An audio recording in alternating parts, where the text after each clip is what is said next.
Hi, I'm Gandhi. And I'm Gladys. In March, Gandhi and I travelled to London and Oxford for about 3 weeks in search for archival materials for our biodiversity collection at NUS libraries. Yes, this is the part of the digital repatriation project, which is a collaboration between the Lekuncha National History Museum and NUS libraries. And we can't wait to share the photos from our trip with you. The first destination of our trip is the British Library. We identify several materials related to Singapore, Malaysia, which are very heritage materials, not even available in any of the libraries in Singapore. Next place we visited is the Welcome Library. The Welcome Library is the specialized library which houses the colonial medical records. Yes. At the Welcome Library, we wanted to view the medical documents during the colonial period, and then it contains materials related to the medical education in Singapore.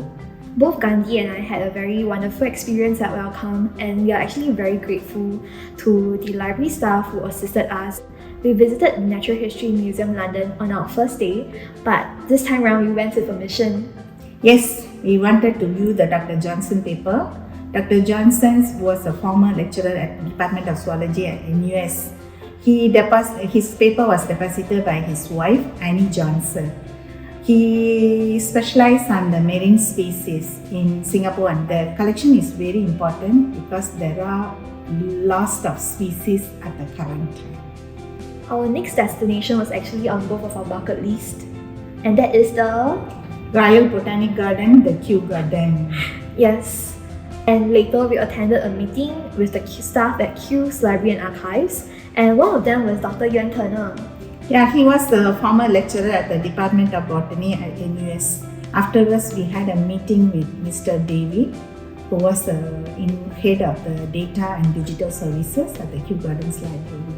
Yeah, Mr. David also gave us a tour of the collections and the digitization room. So it was very interesting to see what other libraries were using, what kind of equipment, and of course the collections, which Gandhi was very interested in. Yeah, before we headed to Bodleian Library the next day. We made an appointment with Miss Lucy McCann, the senior archivist of the Bodleian Library, for the possible collaboration between NUS libraries and then Bodleian Library.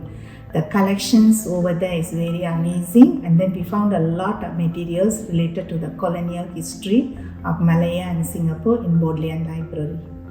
Yes, so the discussion went really well, and she's actually interested to collaborate with the NUS libraries. So our final destination in search for archival materials was actually the Oxford University Museum of Natural History. Oxford Natural History Museum contains a lot of private paper collections deposited by the scientists and the naturalists. And with that, we ended our trip to the London and Oxford. A lot of hard work had gone into the preparation for this trip, and we are so glad that we have completed our task. Most importantly, we would like to thank all our colleagues and everyone, including the UK archivists and then librarians, to make this trip to be successful. Yes, thank you. Thank you.